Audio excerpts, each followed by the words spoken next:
My name is Hassan Sorrells, and this is the Leadership Lessons from the Great Books podcast, Shorts. There's no co-host on these Shorts episodes. We have extended the time on these shorter episodes from 5 to 6 minutes to 15 to 20 minutes for this season. This is so that these shorts can serve as introductory episodes released ahead of our weekly, longer form episodes.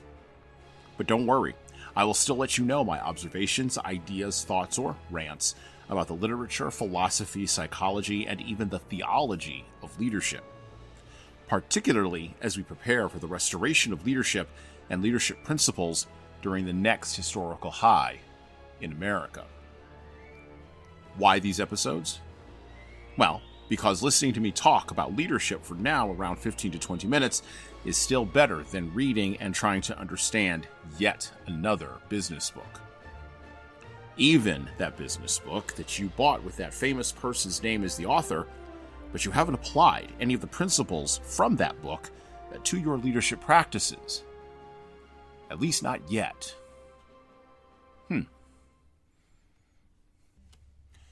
The book as a technology for transmitting ideas. The book as a technology for transmitting information, ideas, and concepts across time is probably one of the top 5 inventions human beings have ever created. Included in that august list would also be indoor plumbing, penicillin, capitalism, and the internal combustion engine. The book, for all the hand-wringing about its position as a technological influencer in Western culture right now, in its current modernist or pre-modernist form, if you will, the book is not on its last legs. In spite of the commentary by book folks writing everywhere, in spite of the decline in readership among men and women, in spite of the decline of the number of new authors being vetted, sought after, and published by any of the big 5 major publishing houses, and even in spite of the number of mass-market paperbacks being printed and the rise of ebooks, audiobooks, and other mediums for doing that which the book itself has traditionally and historically, for well over the last 500 years, done so well.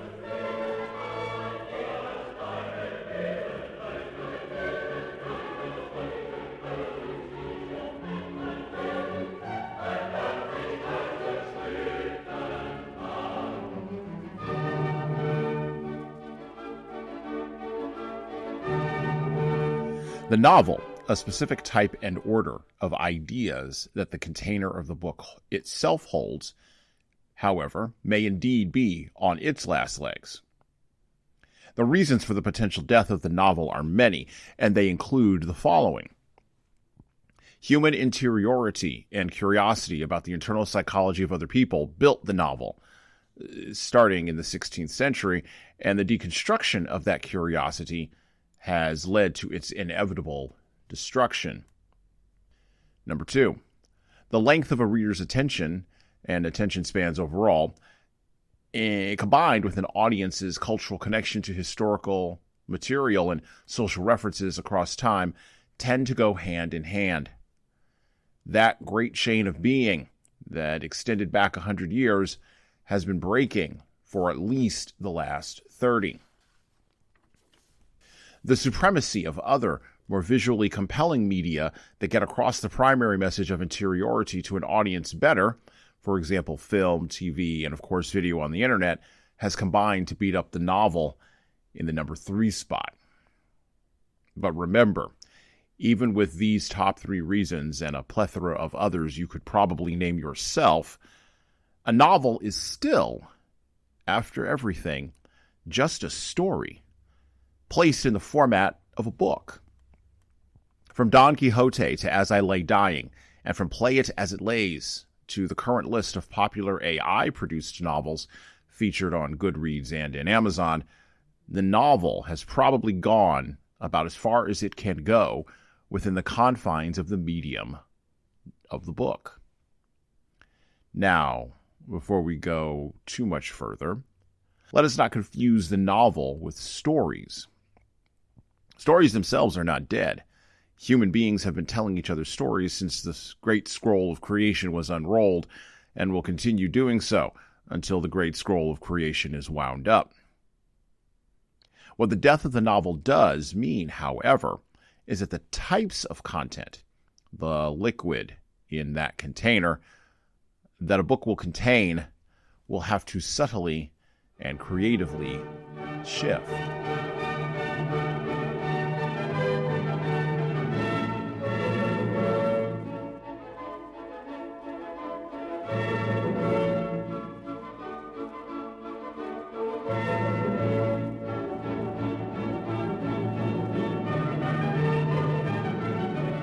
Okay, now, this is the part where it gets a little bit tricky, so bear with me.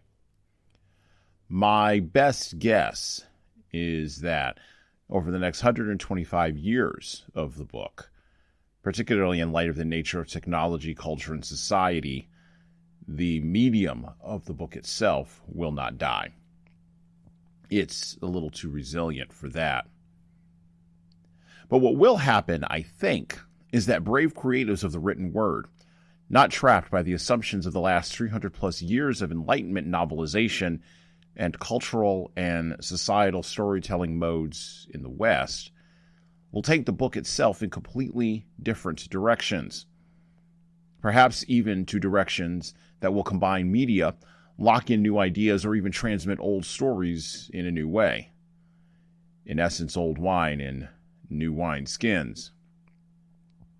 Perhaps even the book will take us back to the future, back to a past, a pre-modern place, populated by the works, but not the novels, preserved in the scrolls of Homer, Sophocles, Aeschylus, the Old Testament authors, Tacitus, Seneca, and St. Augustine, where we haven't been as readers in the West for a long, long while. And well, that's it for me.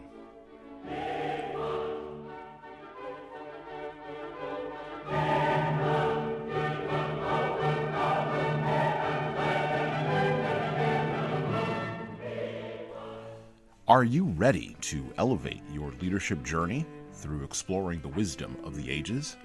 Subscribe to the Leadership Lessons from the Great Books podcast on all major podcast platforms, including Apple iTunes, Spotify, and YouTube Music. You can also find us everywhere else podcasts are available. If you find value in our episodes, please leave a 5-star review on Apple, Spotify, and of course, YouTube.